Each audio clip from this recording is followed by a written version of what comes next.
Lenses. Objectives: to understand the formation of a convex and a concave lens, and to understand how these lenses work. Convex lens. Arrange two prisms so that their rectangular rough surfaces are facing each other.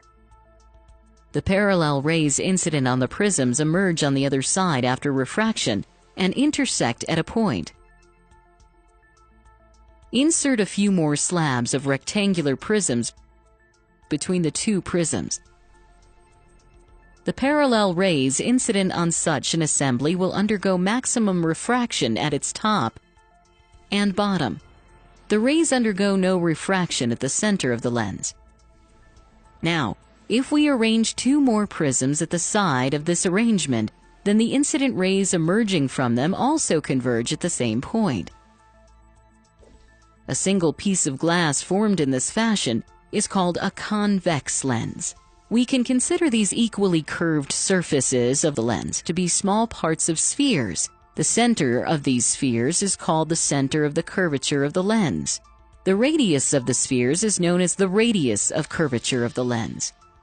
The line joining the center of curvature on both sides of the lens is known as the principal axis, which passes through the optical center of the lens. The light rays parallel to the principal axis and incident on one side of the lens undergo refraction and converge at a point on the principal axis on the other side. This point is called the focal point or focus of the lens.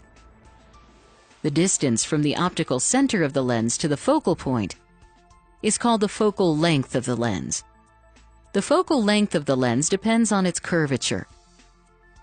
Take two lenses of the same diameter, but of different thickness and hence curvature.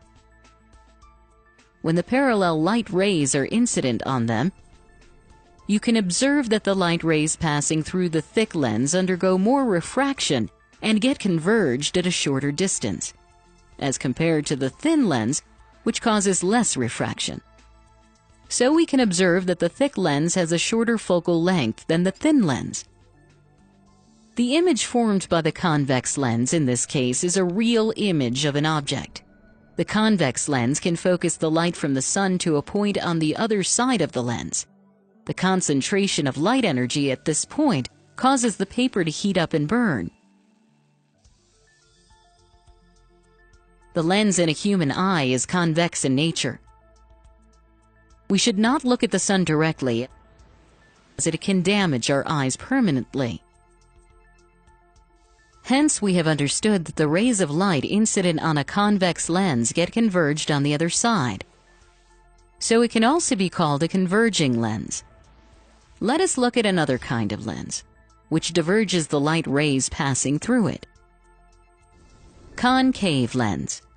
Place two prisms with their vertices in contact and arrange a few slabs of rectangular prisms beside each of them. The parallel rays of light falling on such an arrangement refract away from the center. Overall, we can see that the light undergoes divergence and it emerges on the other side.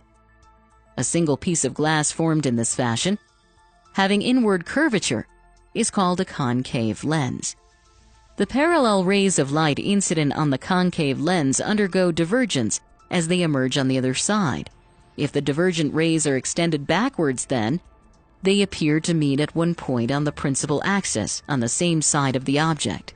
This point is called the focal point of the concave lens. The sun viewed from a concave lens would appear as a point. If you place a paper at this point, it would not be heated. The image formed in this case is a virtual image. The concave lenses are used to correct short-sightedness in people suffering from myopia. A concave lens is also used in the peepholes of doors to get a minimized image of the person on the other side of the door. To summarize, we have understood that 1. Light rays parallel to the principal axis and incident on one side of the convex lens undergo refraction and converge at a point on the principal axis on the other side. 2. The focal length of thinner lens is greater than that of the thicker lens. 3. A real image produced by a convex lens is formed on the other side of the object. 4.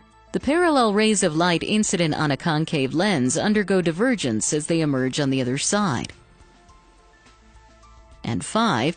The concave lens produces a virtual image that is an image formed on the same side of the object.